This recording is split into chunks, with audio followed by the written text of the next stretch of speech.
Баршаларыңызға ассалаумағалейкум. Елде болып жатқан жаңалықтарға қоғам белсенділерінің көзқарасы қандай, және олардың өз айтары бар екенін бұған дейін де біз сіздермен бөлісіп келгенбіз. Бұл жолы Дина Елгезек ханым әлеуметтік желідегі парақшасына мынандай жазба қалдырыпты.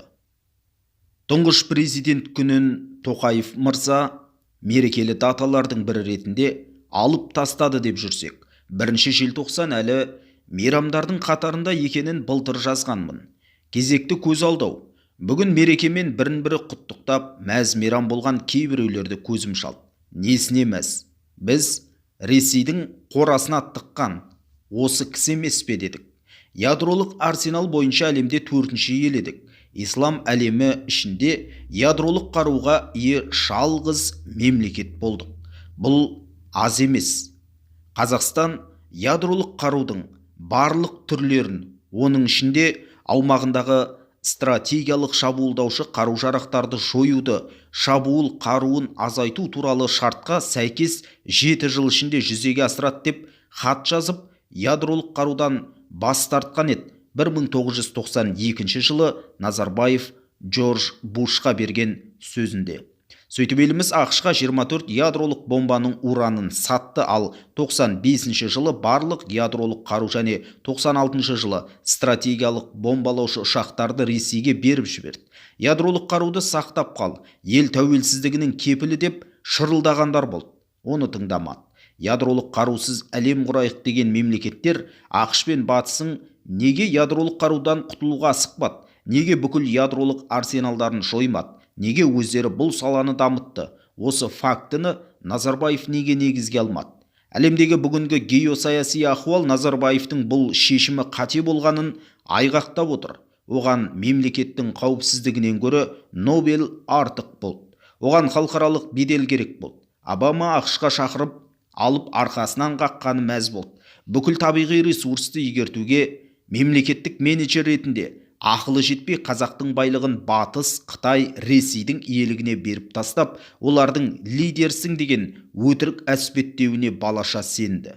Бізді Еуразиялық экономикалық одақтың қазығына байлап тастаған да осы Назарбаев. 160 миллиондық нарыққа ие болып, қарық болып жатқан жайымыз бар. Табиғи байлықтан бөлек әскери полигондар кімнің қолында? Ұлттық қордағы барымызды талап жатқан кім? Үкіметтің құрамында шала сауатты сатқындар не істеп жүр?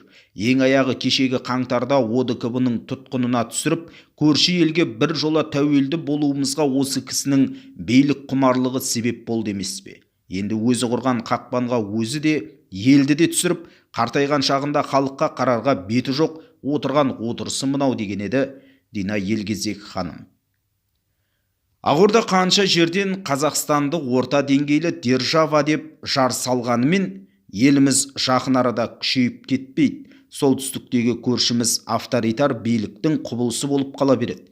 Әлсіз экономикамыз одан сайын әлсіреп, халқымыз одан әрі кедейлене береді. Дегенмен кейінгі 2 күнде көңілге үміт сыйлайтын дүниені байқадық. Азаматтарымыз соғысты емес, бейбітшілікті, құлдықты емес азаттықты қалайтынын көрсетті.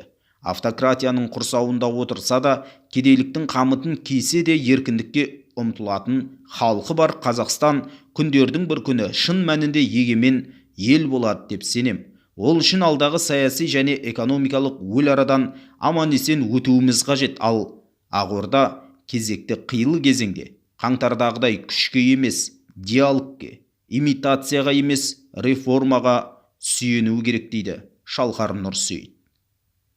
Соңғы 2 аптада Қазақстанның бірнеше қаласында болдым, дискуссиялар өткіздім деген Серік Бейсенбаев былай дейді.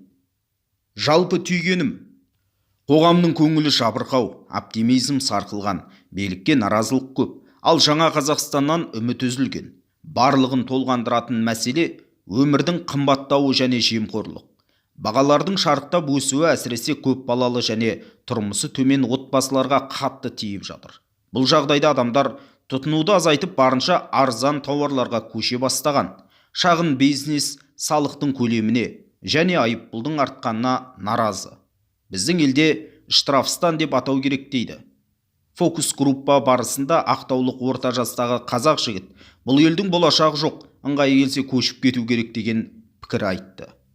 Басқалары оның не, біз кетсек кім қалады деген жоқ, керісінше түсіністікпен қарады. Англия, Кореяға кетіп, жағдайын жақсартқандар жайлы айта бастады. Елде қандай позитив бар деген сұраққа көпшіліктің айтатыны цифровизация, яғни үкімет кәсіби сияқты, және бейбіт өмір. Басқа салалар бойынша өзгеріс жоқ, немесе керісінше нашарлау байқалады дейді.